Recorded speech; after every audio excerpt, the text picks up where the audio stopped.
tak niat berlaku kat kita, tak ada apa, tak boleh telu tu. Apabila tak boleh nak bantu kita tu yang kita nak kena buat tahallul ihsar.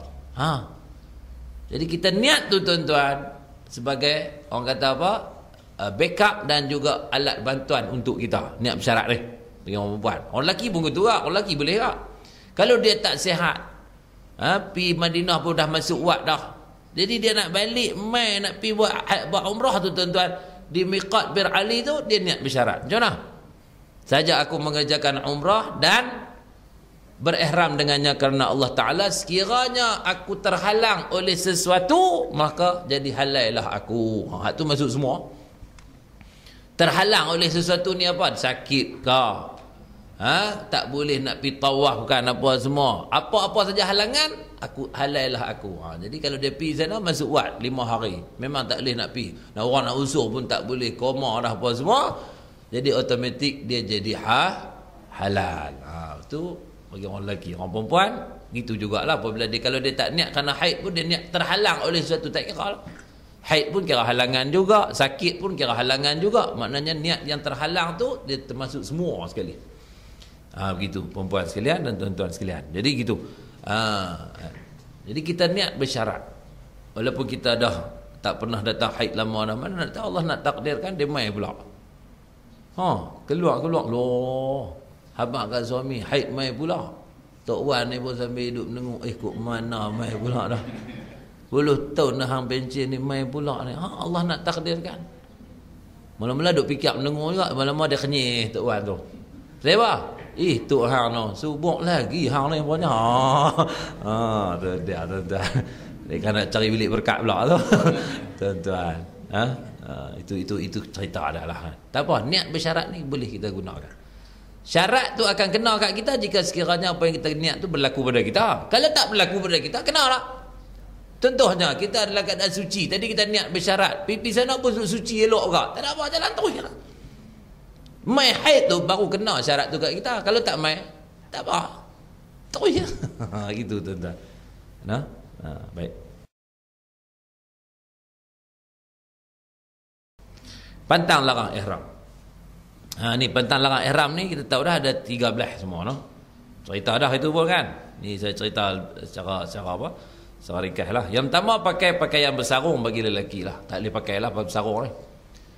Kepiah, baju, singlet, seluar dalam, stokin, gad lutut, gad lengan, semua tak boleh tu. Itu semua kira bersarung. Bersarung ni makna berserelum, kain plekat, sarung juga. Yang jek tengah-tengah tu, kalau kain plekat tak jek tengah-tengah tak apa. Tapi dia berjalan nampak lebuh raya. Lebuh raya tu buka. Jadi itulah. Jadi dia kena pakai macam tu. Dia kena pakai hat tak jek tengah-tengah tak apa. Tapi kalau yang berjek di tengah, dia kira serelum. Tak boleh lah orang lelaki. Tutup kepala. Tutup kepala ni dengan apa? Dengan kepiah tak boleh. Dengan, lagi ada gambar tuan-tuan. Payung hat lekat di kepala tak boleh tak? Kain ihram, topi, songkok. Tu. Orang perempuan tutup muka. Tutup muka ni pakai apa? Pakai mask ni, penutup muka ni. Ataupun dia pakai apa tu? Saya dah tunjuk dah dulu ni. Cool fever. Tu ubat demam. Dia letak atas kepala ni panjang lagu tu kan. Letak tu tutup dari ni pun tak boleh juga. Tapi kalau pakai koyok, pelekat kecil-kecil tu, tu tak apalah. Jangan buat hak besar. Hak besar tu kau tutup semua tu tak boleh. Itu di antara tak boleh dah. Orang lelaki boleh tutup muka. Orang lelaki boleh, orang perempuan tak boleh. Mana lori? Okey, coba. Yang keempat, pakai sarung tangan. Sarung tangan ni maksudnya sarung tangan lah. Habis semua tangan 5 jari kita masuk pi dalam dalam sarung tu. Tak boleh. Lelaki pun tak boleh, perempuan tak boleh. Bau-bauan tak boleh kak. Minyak atar, minyak apa? Bau-bauan. Apa sajalah yang berbentuk bau-bauan yang litatayub. Tatayub ni maknanya nak bagi segak, nak bagi elok, nak bagi cantik, nak bagi comel. Deodoran, tak mau bagi busuk ketiak kan. Pakai waktu dalam ihram tak boleh. Pasal dia kira bau-bauan. Tapi kalau kita nak mandi pakai shampoo tak apa. Pakai ubat gigi, ada ubat tak? Bunga cengkeh lah apa semua kan. Pudina, tak apa. Kemudian kalau kata kita pakai sabun bau, nama apa sabun bau? Boleh tak? Boleh. Boleh kita pakai. Yang tu sebab apa dibenarkan? Pasal yang tu bukan untuk tujuan wangi-wangian. Itu tujuan untuk pembersihan, tansif. Minyak apa? Kemudian pakai minyak di kepala ataupun janggut. Bulu, mana-mana bulu tu kena minyak, tak boleh. Minyak apa pun tak boleh. Minyak ikan pun tak boleh. Minyak apa? Minyak gulai ke? Minyak sayur ke? Semua tak boleh. Minyak sajalah. Abang tak minyak gamat apa tak boleh. Janji minyak. Tak boleh tuan-tuan. Pasal apa? Dia kira minyak. Pada mana? Di kepala, janggut, bulu. Ataupun bulu. Di kepala tu rambut lah maksud dah. Janggut, misai. Ni kira bulu semua. Mana bulu badan kita? Tak boleh. Minyak angin nak wangi tu sakit kepala. Tu tak apa. Minyak angin, minyak angin lah. Minyak cakapak. Minyak cakapak, minyak caklang. Kan? Untuk tujuan perubatan tak apa. Macam minyak gamat tadi pun kalau tujuan perubatan tak apalah. Minyak gamat tujuan perubatan no. Sakit urat. Pasal dia bukan untuk wangi-wangian. Kan? Yang tak bolehnya untuk wangi-wangian. Itu untuk ditatayub lah. Tapi yang kata minyak tadi ni macam kita makan tadi ni dalam gulai kita tu ada minyak, dalam nasi kita ada minyak. Jadi kalau minyak tu kena pada apa? Misai kita. Tu kena banyak dam. Bagi orang lelaki lah. Orang perempuan tak kena duk fikir tu lah. Jadi sebab tu kita syorkan orang lelaki apabila dalam ihram cukup semua misai. Kumis ni pun cukup lu. Janggut tak apa duk bawah lagi.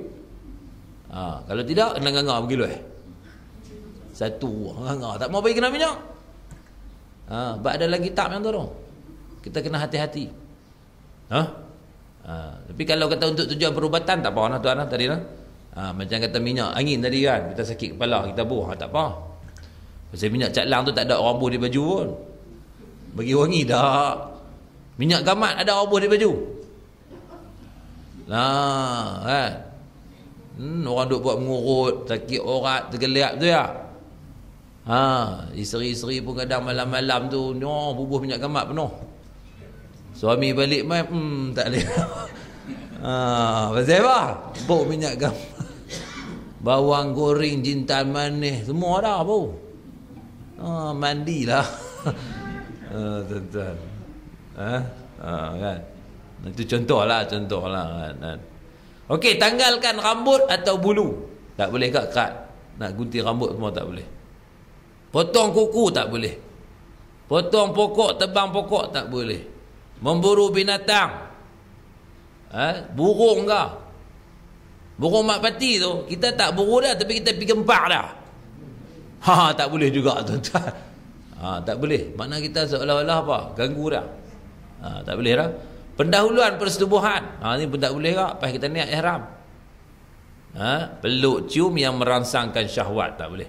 Bersetubuh tak boleh. Berkahwin, akad nikah apa semua tak boleh. Ni 13 larangan dalam ihram. Mari kita tengok gambar sikit tuan-tuan. Jenis selipar yang tak dibenarkan untuk lelaki. Ni orang lelaki kena ambil perhatian ni. Ni nak pakai niat dah kita niat ihram, kita pakai kasut macam ni tak boleh. Kalau belum niat tak apalah kita pakai. Tu dia ambil contoh tu dah. Ni dia duduk di hotel lagi tu kaki pak cik ni pak haji ni. Dia pakai kasut seralum tu tapi kemungkinan dia tak niat lagi betul tak? Tak apalah. Tapi kalau kata dia niat, dia dah pakai macam tu, kena bayar dam. Kemudian kasut yang tak nampak semua 5 anak jari tak boleh tak? Tu macam kasut kalau biru tu, kasut kerok tak boleh tak tu kerok. Pasal tak nampak semua jari-jari. Kita kena nampak semua 5 anak jari tu kena bagi nampak. Ini kasut yang tak dibenarkan lah. Selipar ataupun capal yang dibenarkan dalam ihram lelaki ni ialah dengan menampakkan seluruh tumit kena nampak dan kesemua jari kaki. Tak nampak jari kaki, nampak kepala tu pun tak apa dah. Ru'usul asabi' dalam kitab disebut. Ru'usul asabi' ni kepala anak-anak jari tu nampak. Tak apa dah. Bagi nampak semua lagi bagus. Jadi macam mana nak boleh pakai nampak semua? Tu dia. Kasut yang lulus untuk pakai cap bowling. RM6 9 rubang. Beli kat tu. RM7 kalau ni naik dah kot. RM8 ke? Ada. Nak kata saya ada tu, contoh. Tu beli kat kasut tu. Tu nampak semua tak? Nampak. Ataupun beli selipar Jepun, nampak. Tu. Kalau oren tu pun nampak, kalau hitam tu pun nampak. Tumit kena bagi nampak, jari kena bagi nampak. Nampak tu tak apa dah. Beli yang ni lah. Jangan beli hak nampak 4 saja. Satu tak nampak. Kecuali jari ada 4, tak apa. Kecuali jari dia ada 4, nampak 4, tak apalah. Tapi jari dia ada 5, nampak 4 saja. Tak sah. Bukan tak sah apa. Sah lah, tapi kena banyak dam. Sebab dia buat larangan dalam ihram. Ni hak ni tak boleh kak ni. Pakai pin, tuan-tuan. Ni pun ada berlaku ni. Pakai pin di kain hak belah atas, tak boleh. Kain orang lelaki ni, hak pakai ihram tu hak belah atas jangan duk buh pin, jangan duk buh kancing, jangan duk buh butang, jangan duk buh apa, kancing tet ke apa semua tak boleh. Tak boleh. Tu hak ni dia buh khosang, tak boleh. Hak belah atas lah. Hak belah bawah tu bubuh hak tang pinggang tu tak apa. Macam kita buh tali pinggang kan. Pasal kita nak jaga aurat kita apa semua, tak apa nak bagi kemah. Tutup kepala, buh kain ihram atas kepala tak boleh. Macam tu tutup kepala. Kemudian orang perempuan tadi tutup muka macam tu. Tak boleh lah. Tutup muka macam tu pun tak boleh. Baik. Kemudian pakai sarung tangan. Tu. Sarung tangan. Orang perempuan jugalah. Ni tutup kepala tadi saya kata ni pakai payung lekat di kepala. Ustaz Razak tu, Ustaz Razak. Lupa dah boleh. Ataupun pakai songkok kepiah tu. Payung tu tak boleh tu, payung tu. Payung tu memang boleh lah kalau belum ihram, tak duduk lah ihram, tak apalah. Syok kan pakai payung tu kan kita seorang semua tak duduk pegang apa kan. Tapi dalam ihram tak boleh pasal dia lekat di kepala. Kan? Tu.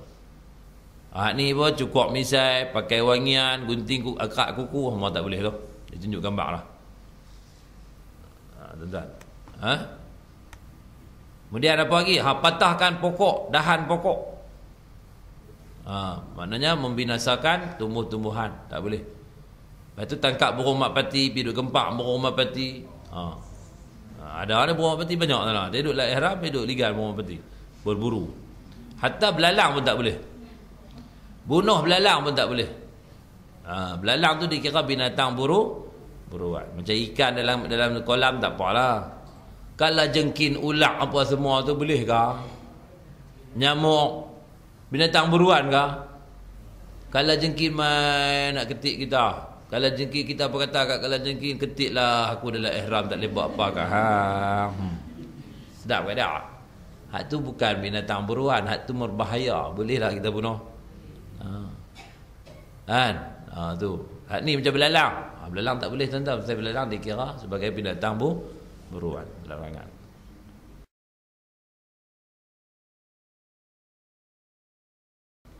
Ni adab masuk Mekah tuan-tuan. Macam mana 10 minit lagi nak buka soalan kot. Adab masuk Mekah, mari kita cerita sikit lagi lah. Telah berniat ihram di miqat.